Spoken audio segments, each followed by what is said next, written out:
Good evening, everyone. How are we doing?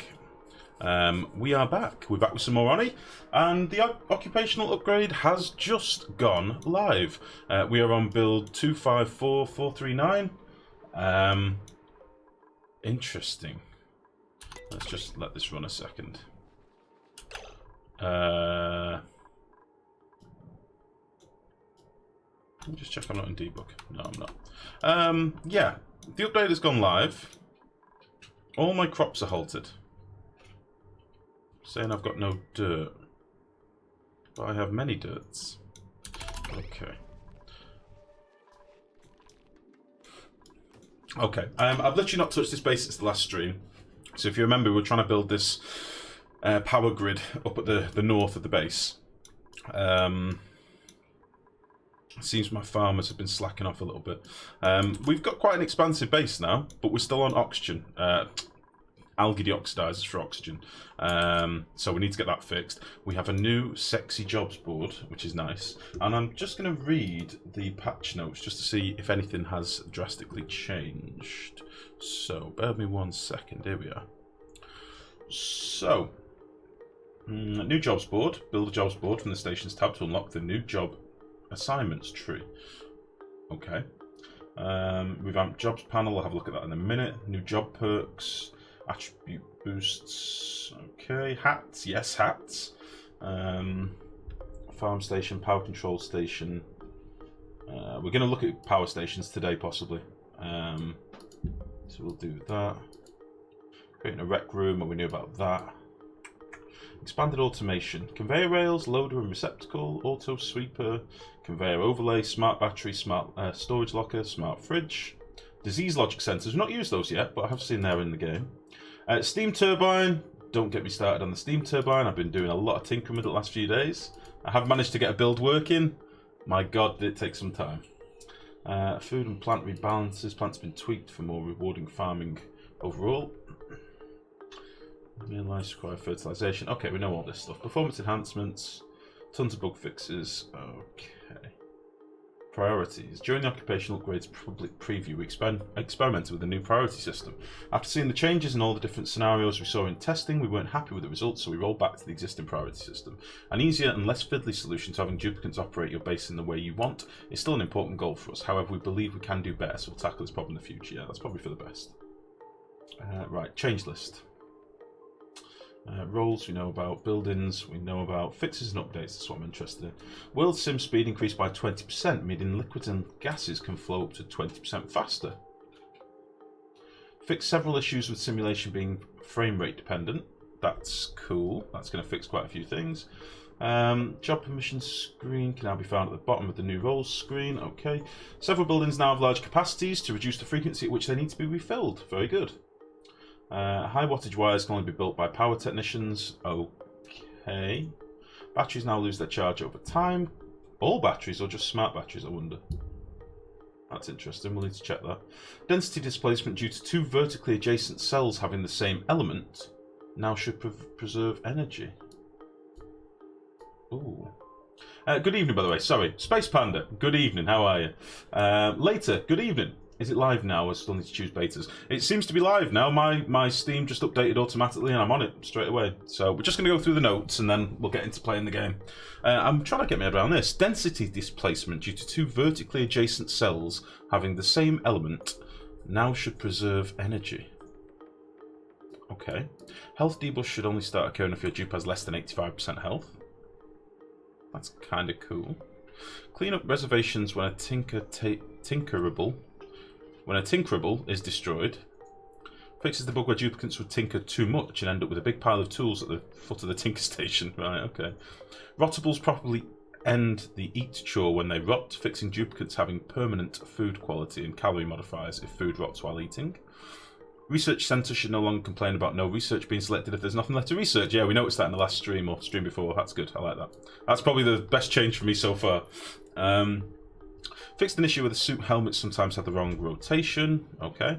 Pumps which are absorbing different types of elements will now push them out to the pipe round robin fashion. Oh, okay. So before, what used to happen with a pump is if you had a pump that was in hydrogen and oxygen, it would pump oxygen even if it had hydrogen in the internal buffer and just hold on to the hydrogen for ages. Now it's going to potentially round robin, which is better for those systems that got clogged up. That's nice. I like that. If powered, the refrigerator will now send a logic signal to allow you to automate things when a fridge is full. Okay. Duplicants can now dig out buildings that don't affect locomotion without waiting for materials to be delivered. Nice. That's very good. Liquids will now only sublimate to a max gas pressure. Fine. Fix the crash that could occur if the game could not create a folder inside the save folder.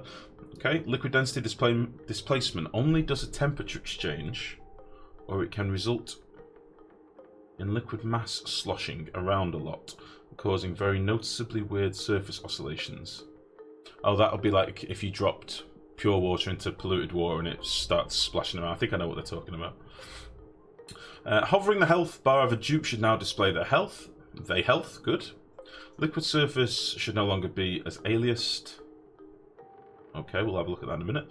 Atmos switch, pressure switch range. Yep, we noticed that's up to 20 kilos now. That's very good.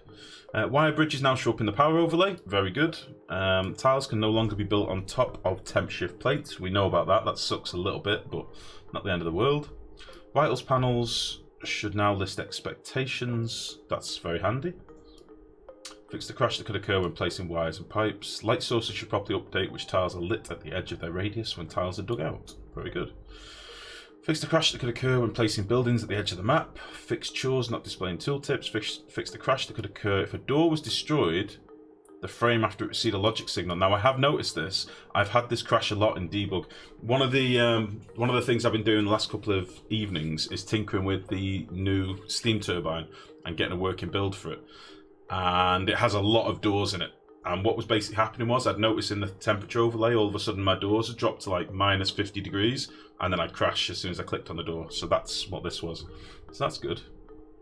Fixed an issue where liquids and gases could incorrectly state transition when being put into pipe. Okay. Remove this from the fonts because it didn't support it. Fixed crash when an item is being repaired and gets destroyed. Fixed rotting notification has been downgraded. Okay. Fixed details and stats panel showing information from the previous selected entity. Rooms with only half a horizontal door being accessible should now be properly considered as rooms. Nice. That's going to make for some very interesting bedrooms. That's good.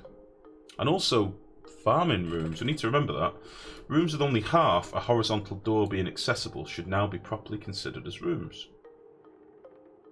Okay. Printing pod is no longer overheatable, okay, so you can't melt the printing pod anymore. Storage lockers should now properly request more items to be delivered if their contents have been sublimated. Good. Oh, so that's if you'd set like a maximum amount of like a ton of bleach stone, and if some was sublimating, it wasn't getting replaced, that's fine. Disease overlay meter should now properly track the duplicant's pivot. Fixed an issue where the massive doors used for temperature simulation was twice what it should be when closed. Oh. Okay, so we're going to notice more heat being lost through airlocks, okay. Fixed plant irrigation exploit. Insufficiently irrigated plants will wait for a length of time proportional to their unmet irrigation requirements. Okay, so there's no longer bugging out a load of crops with valves to feed them like 7 grams of water. That's fair enough. Replacing a building should now recover the original building's mass. We noticed that already, that's great. Status items are now hidden when using screenshot mode, we know that. Ore will no longer merge in midair, it will only merge when it hits the ground. Okay, that's fine. Move the hydrogen generator port so it's no longer floating in the air, very good. All notes in the report screen are now sorted. Increase polymer press consumption rate so it doesn't keep turning on and off. Okay. Increased the input consumption of the CO2 scrubber so it runs more continuously. Oh yeah, they changed a lot of the internal buffers and processing of machines, which is pretty cool. Marking a building for deconstruction will cause any dupes working at that building to stop and prevent other duplicates from going to work at it. I noticed that yesterday when we deconstructed a manual generator. The dupe that was on the manual generator got off and deconstructed it, whereas in the past he'd have carried on working until somebody came and forced him off it. So that's nice, I like that change. Only the contents of bottles should be tinted instead of the whole bottle being tinted. Very good. Duplicant should once again get sore back when sleeping on the floor. Okay. Fixed an issue with disease transfer between cells sampling from the wrong cell. Okay. Hovering a picture pump outside the edge of the map. Book if you clicked a fabricator and selected a recipe, then clicked on another fabricator which did not have a selected recipe, it would show ingredients of the first fabricator. Jesus, some of these fixes are a bit minor. Fixed the time dilation issue where a cycle could take longer than intended after playing for a few hundred cycles. Oh, that's interesting. We've talked before about how the game used to lose ticks late game. That's interesting. Or gain ticks, maybe. Pressing escape should no longer close the starting dupe selection screen. Research screen, horizontal scroll bar now appears if necessary.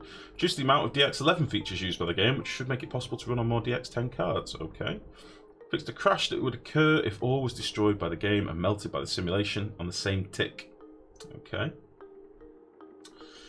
Optimize fetching, optimize conduit temperature simulation, conduit flow, animation system, selection, collision updating, reduce memory usage, optimize plant irrigation, pathfinding, cell change detection.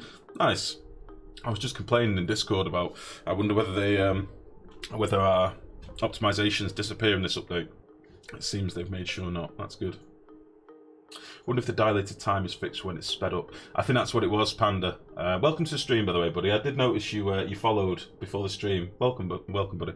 I think that's what it was. There used to be a thing in the game where if you played the game on speed 3, your machines were more efficient than if you played it on speed 1. I think that's what this is relating to. So that's fine. Food tune. There's a lot in this patch, but we're nearly done. Food tuning.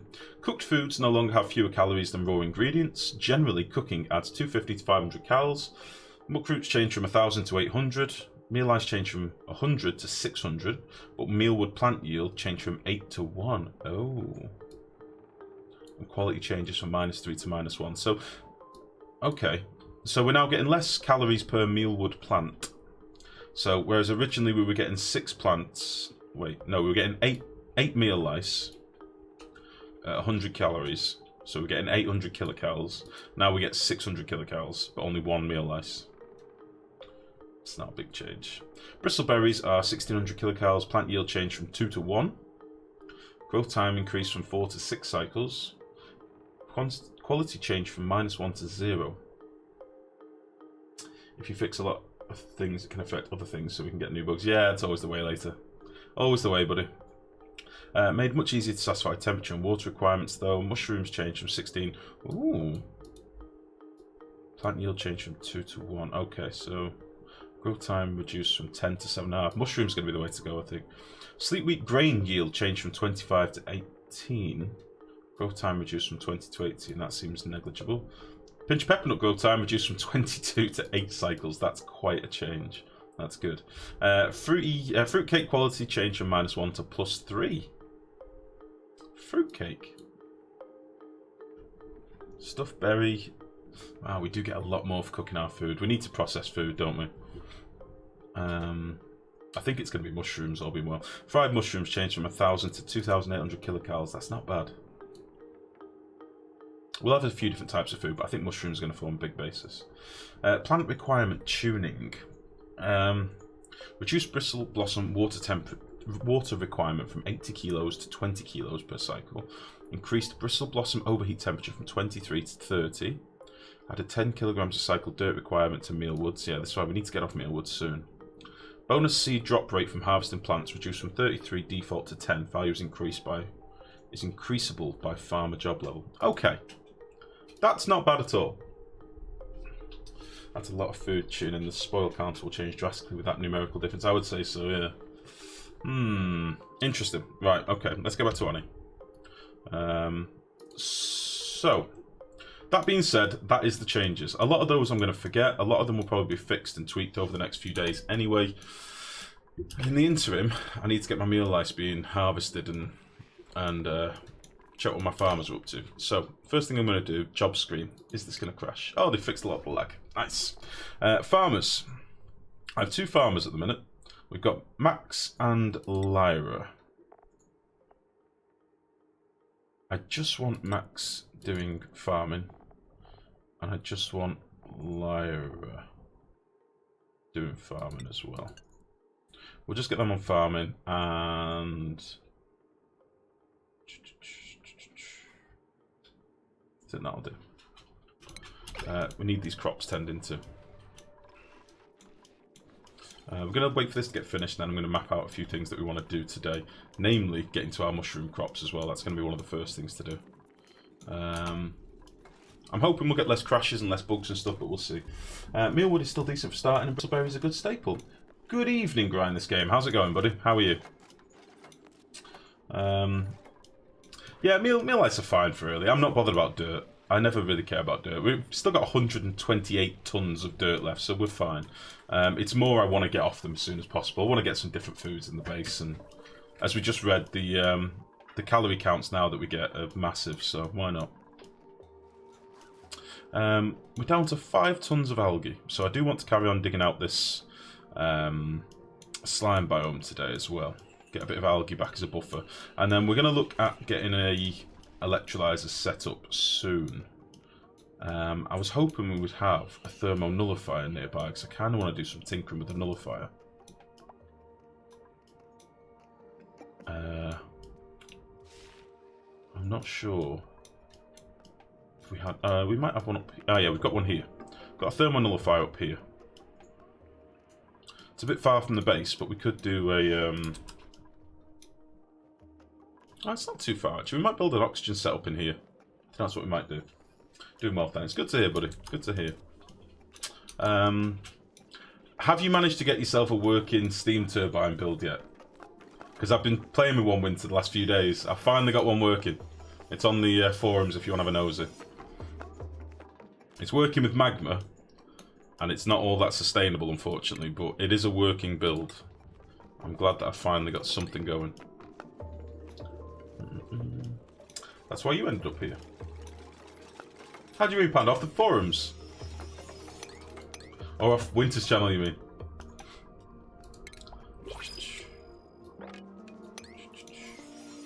Had one working various times, they changed it. Well, I did every step of the way, and then when they brought in the last temperature change, the temperature that the geyser needs to be at was being a tricky one.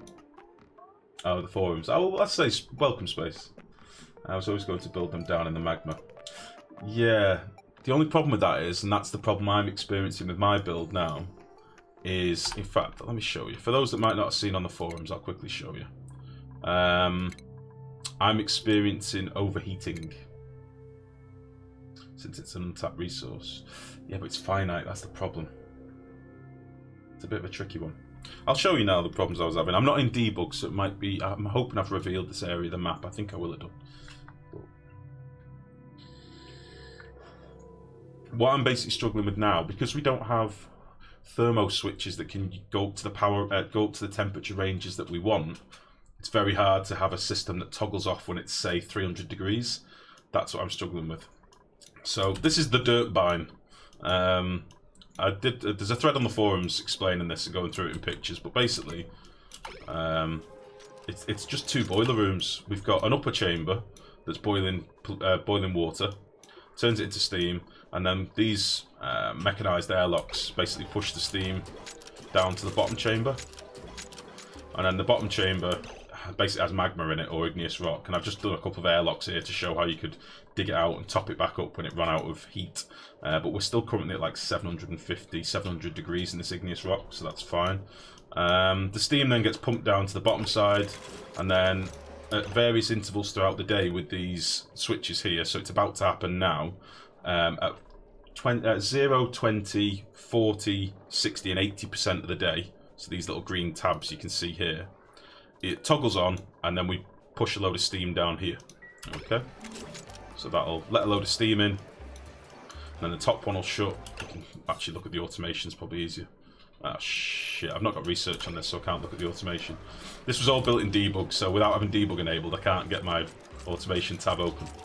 But you'll see these doors shut, and then these 2 will open, force the steam out, and then block it. And we end up with, you know, 500 kilos, 600 kilos of steam down here at 650 degrees, which is keeping our turbine toasty and keeps it running. So yeah, but the only problem is this is feeding at the moment 2 steam turbines, and it's being fed 4 kilos a second. XP, it is up, buddy. By the way, XP, you son of a bitch. Sorry to go on a rant. I need to fucking bollock you from last stream. They cannot access the mushrooms from underneath. You trolled me. You trolled me, you bitch. You're one of my longest followers, one of my longest viewers, and you trolled me. What the fuck? Sorry, that's the rant over. You can see our magma's now cooled off here, but it's still at 1400 degrees. So you just leave this until it drops below like 300 and then dig it out. But the problem I'm having, the problem I was trying to explain before, is these airlocks are starting to heat up an awful lot, which means that the way that heat transfers in this game, this tepidizer's about to overheat. It's now 150 degrees. It'll overheat when it gets to 175. So what I'd need to do is put like a little buffer between the two rooms, which I can't be asked doing now, to be honest. I've shown it on the forums and I've explained it on the forums. It needs a vacuum between the two cookers so that you can stop the flow of, or stop the temperature from rising up occasionally and let this room cool off a little bit. It would cool off by the water that's being pumped in here, so it might only have to be cooled off for a cycle or something. But basically this room is cooking the room above, and this is the nearest thing that can overheat, these tepidizers. In fact, it's pretty much the only thing that can overheat in here, apart from maybe these vents. I don't know what their melting temperature is.